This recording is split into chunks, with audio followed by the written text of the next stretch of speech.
Broadcasting from the Hip Hop Weekly studios, I'd like to welcome you to another episode of Civic Cypher, where our mission is to foster allyship, empathy, and understanding. I am your host, Ramses Ja. He is Ramses Ja. I am Q Ward, and you are tuned in to Civic Cypher. Indeed you are, and stick around for this ride because it's still Black History Month, so we thought we might share some things that typically come up around this time of year. Most notably, why is there not a White History Month? Okay.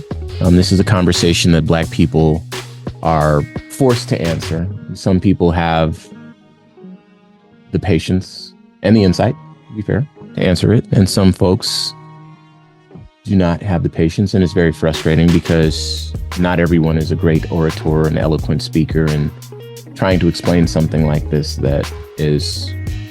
it requires a profound explanation for an inquiring mind. I think some people also feel that the questions are not asked in good faith. Sure, that too. It's kind of like they're expecting like a gotcha moment when they ask the question. And so we are going to help you with that.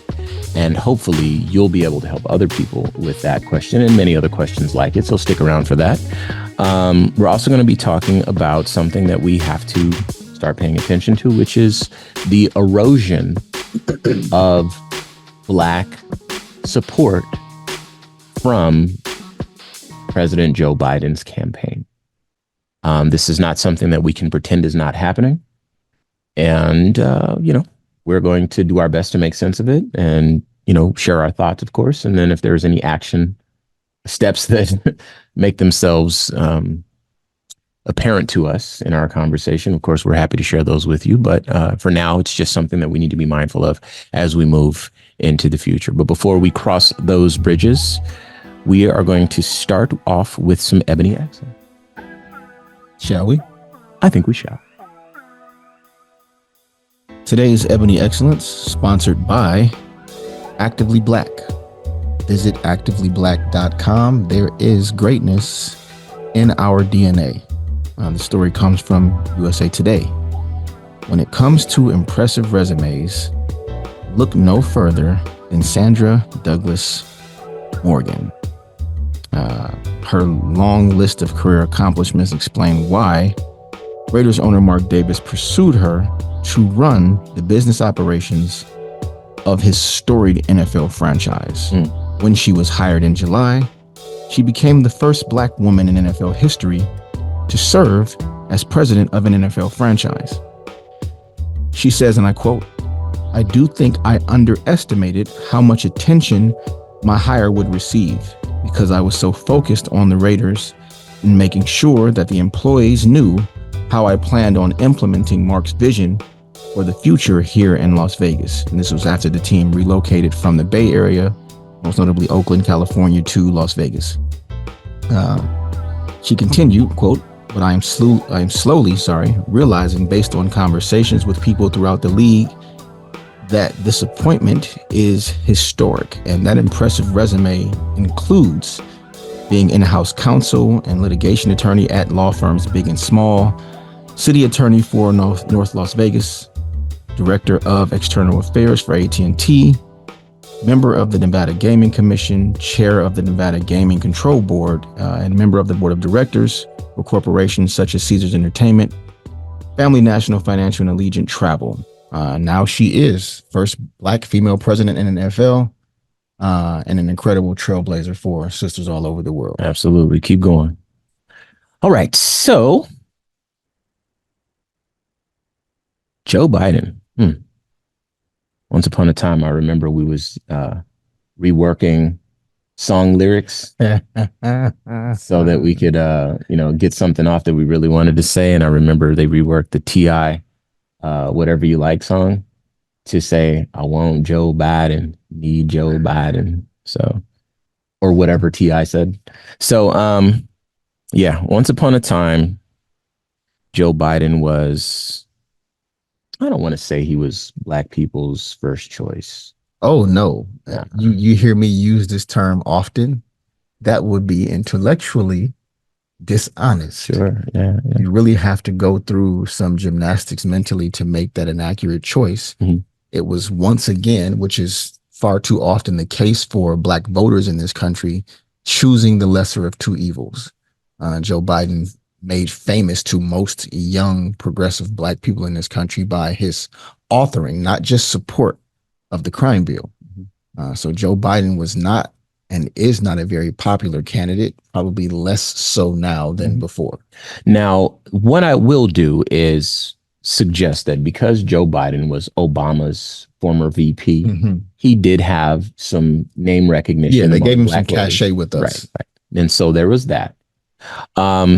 But we saw something interesting happen to Bernie Sanders both times, which is Bernie Sanders effectively got cut out of the equation after being so successful that you could conceive of him as becoming the Democratic nominee. And those of us in the loop have theories that would make sense. We say them out loud. That please expound. Sure.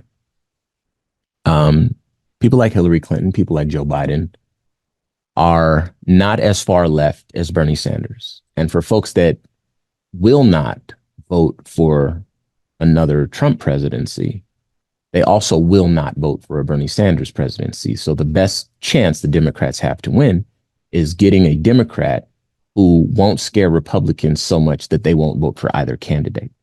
And so despite what the Democratic electorate would have wanted, Dave Chappelle said that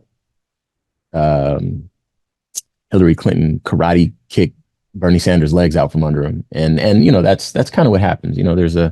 There's more people than the folks that we're seeing that have a degree of influence on how these things shake out, and so that those of us in the loop feel like that is probably the decision making that took place, and that's why we never got a chance to vote for Bernie Sanders. Well, I'd argue that we'll never have a chance to vote for anyone similar to Bernie Sanders, and by that I just mean someone who tries to present themselves independent of the two-party system that has governed us for the entirety of this nation. You're not allowed to not be a part of. And someone who is people funded. We were fortunate enough to speak with Qasim Rashid on the show. That might have been last week, and he's a people funded politician, and he explained to us the benefits of being people funded. It makes you more accountable to your to your voters, the people that are voting for you, and you don't have to balance the interest of the people on the ground with corporate interests. And it's twofold. It not only makes you more accountable, but it gives you more in the way of autonomy. You're not bound to the corporate interest of those who put you in office. So that's how we ended up with Joe Biden. But we got the old guy out of there. We got somebody in. Did we? Yeah, well, he didn't make headlines the way that he did once upon a time, and he didn't have a nuclear football with him. But here we are.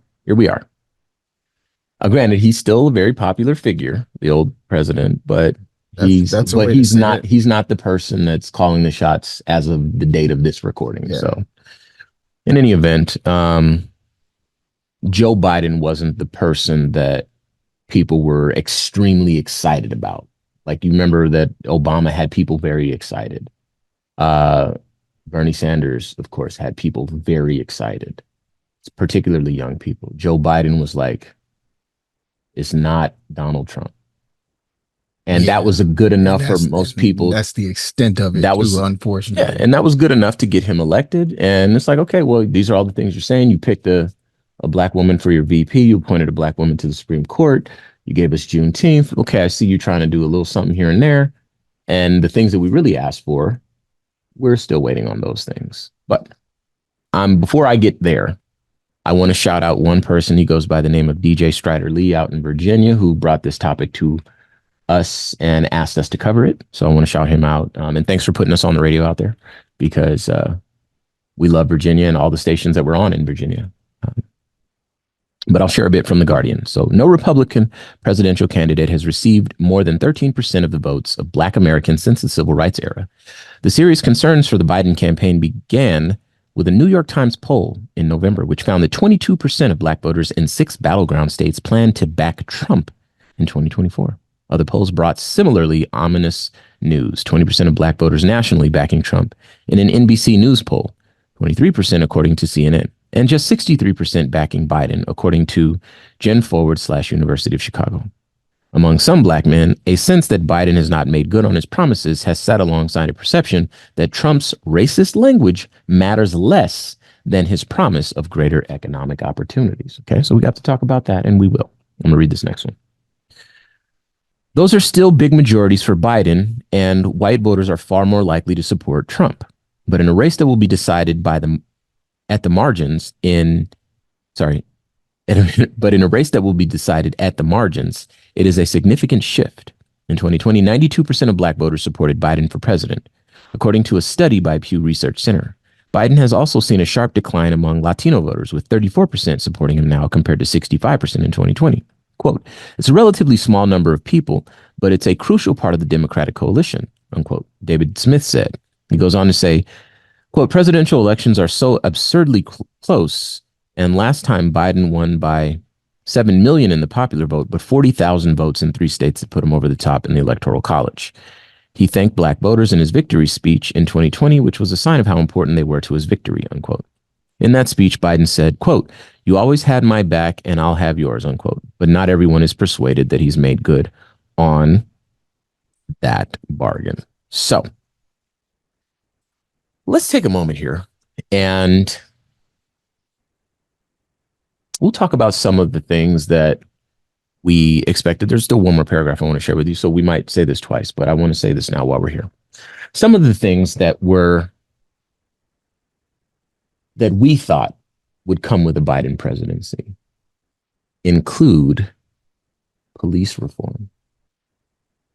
You and I really were looking forward to some sort of meaningful change with respect to police.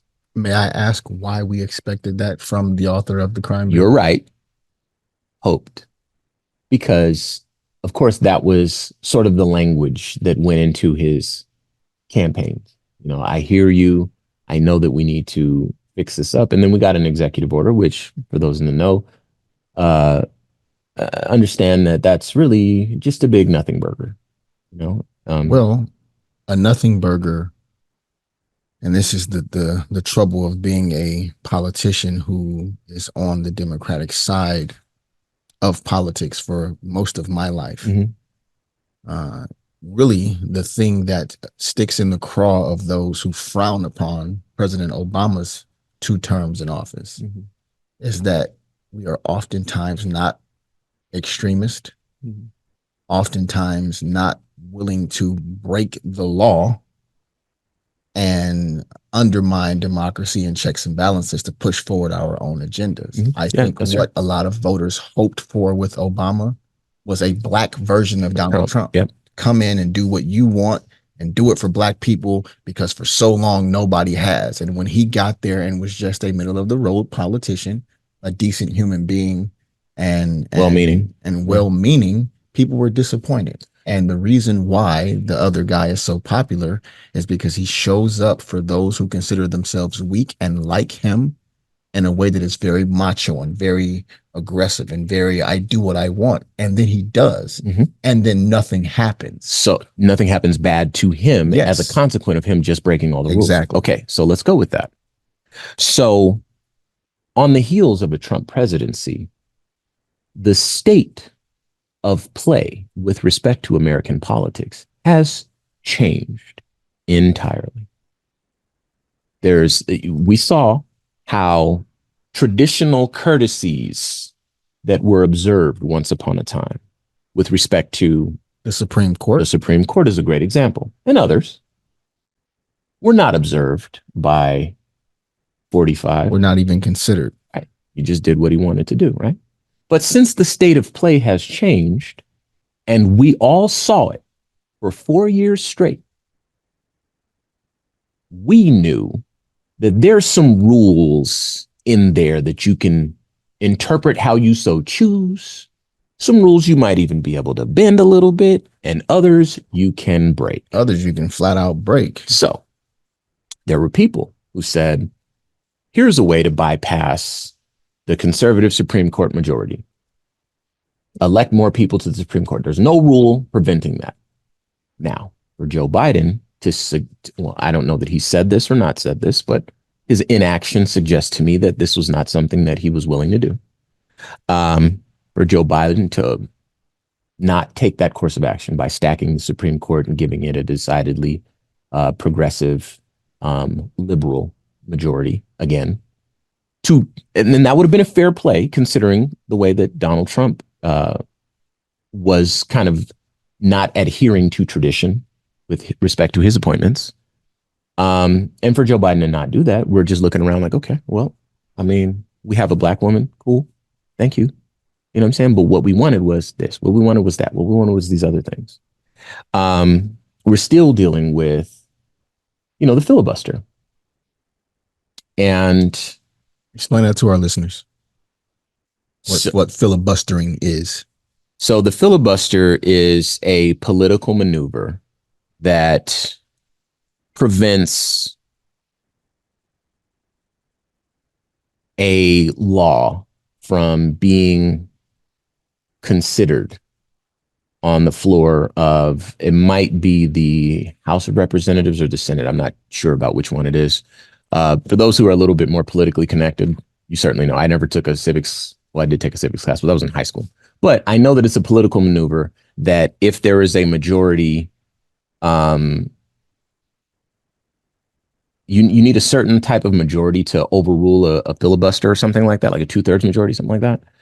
Otherwise, a person can simply just run out the clock on a bill from being heard. Do you have something more? That's pretty accurate. And Okay. Plain language, that's pretty accurate. Okay. Filibuster is a tactic used in the United States Senate to delay or block a vote on a measure by preventing the debate from ending. Mm-hmm. The Senate's rules place few restrictions on debate in general. If no other senator is speaking, a senator who seeks recognition is entitled to speak for as long as they wish. Mm-hmm. So it's a way of just delaying something so that it's never ruled on one way or the other. Right. It's just like Ram just said, let's just run the clock out. Yeah. And so this political maneuver has stood in the way of Black progress since Dr. King was one of the people that was originally suggesting that we need to end the filibuster because it prevents that sort of progress. But now, and make no mistake, the filibuster is not a tool that was written into the language of this country. It's a tool that developed sometime in the early part of last century as like a loophole, and then people just started using it, right? So these are action items that we could have seen addressed in this presidency. I want to read a little bit more here because we're talking about the erosion of Black support. So this also comes from The Guardian. This is just me reading more. Biden has fallen short on a range of campaign promises, from tepid action on voting rights and police reform to failing to decriminalize marijuana possession, an offense for which Black people are far more likely to be arrested. There's also a suggestion that some Black voters are weary of being taken for granted by the Democrats and feel they should have more to show for decades of consistent support. The drop in Biden support is concentrated among Black men and younger voters. Younger Black voters are much more likely than average to support a ceasefire in Gaza or say that the U.S. should not be involved in the conflict there at all. Canceling all student debt is another thing that he failed to deliver. New gun legislation, that's another thing that failed to deliver. Meaningful action insofar as climate change is concerned. There's been some, but it's not the aggressive sort of type of energy that we would have seen had we gotten like a Donald Trump type person character in there that says, look, this is what we need to do, so this is what we're doing. Now, this is not all bad. I do want to say a couple of good things that Biden has done. He is not really good at championing, singing his own praises, but these are things that have happened. Lowering the cost of families' everyday expenses. There are more people working than at any point in American history. More is being made in America. He rescued the economy and changed the course of the pandemic, of course. He's rebuilding our infrastructure. And then, of course, the historic expansion of benefits and services for toxic exposed veterans. So these are just a handful. There's others as well. The black unemployment rate is another space where he's shined a little bit. But now, do me a favor, Q. Talk about, okay, you are a person who brought the October 7th attack to my attention, and you've studied it very closely. Now, you would qualify as a younger mentally, at least, I'm not sure what the cutoff is, but a younger black voter, right?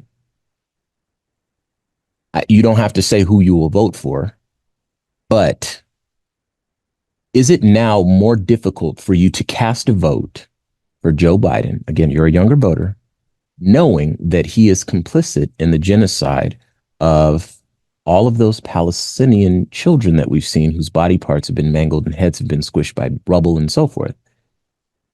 Has morally, could you check a box next to that man's name, knowing that he funded that, stood by it, and indeed encouraged them to take whatever action is necessary, up to and including, of course, all those children who will never get to grow up? Unless me and my posterity and my family make the decision to leave this country, I am left with no other choice. Mm-hmm. But does it make it more challenging now to do that? If I was trying to stoke the fire of emotion, I would say yes, but that's just not true. Yeah. The alternative is a far worse outcome for me and my family. Sure. Right? And that's it's important for me to expound. Go ahead. In the political theater, you know, there is no good choice here. Mm-hmm. There you go. That's what I'm trying to say. But in actual real life, this is almost as important to state. Go ahead. The alternative is far worse. Yes. Still. Yep. Because of Project 2025 and that conservative agenda. I'm with you there. What I'm trying to dictatorship of a racist bigot that's a bad look. It's worse. Yeah. People. I have to say that plainly. So here's what I want to say. As far as people who wake up on election day, motivated, excited to vote. I don't know that those people on our side. But see what I'm saying? But there's some people who, without that excitement, they just they feel like disconnected. Six one, half a dozen of the other. And I think that points to the whys of the erosion of black support for Joe Biden. Now, I'm not talking about you and me personally, but I do know that, at least for me personally, it does make it feel like if I check the box next to his name, all of the Palestinian people that I've met since then, it's a slap in their face, and that's hard for me. But as you mentioned, the alternative is far worse, and the effects last a lot longer. And so what are you going to do?